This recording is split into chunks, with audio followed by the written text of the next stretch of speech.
Le présent connaît l'absent, l'Union européenne ne reconnaît pas le Polisario.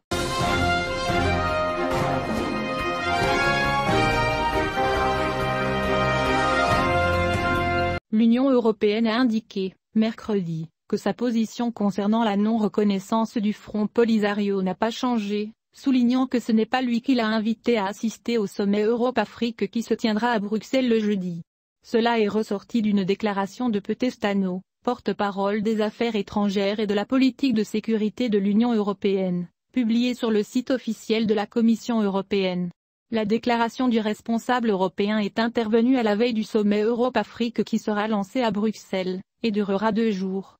Il est important de clarifier ici le point principal concernant le sommet européen-africain. J'ai mentionné que l'Union européenne est un partenaire dans son organisation avec l'Union africaine, a déclaré Stano.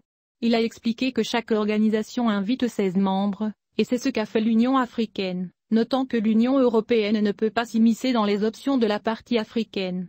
Stano a ajouté, comme je l'ai dit, cette invitation, du Polisario, au sommet a été organisée par l'Union africaine, qui est chargée d'inviter des membres du côté africain. Et il a ajouté que l'invitation de l'Union africaine ne change pas la position de l'Union européenne sur le Sahara occidental. Notre position n'a pas changé, et aucun État membre de l'Union européenne n'a reconnu cette république. Stano a ajouté, nous soutenons le processus de recherche d'une solution au Sahara occidental dans le cadre des efforts des Nations Unies. Mardi, le Front Polisario a annoncé que son chef, Ibrahim Ghali, qui se rendra mercredi à Bruxelles, pour assister au 6e sommet des chefs d'État et de gouvernement de l'Union africaine et européenne.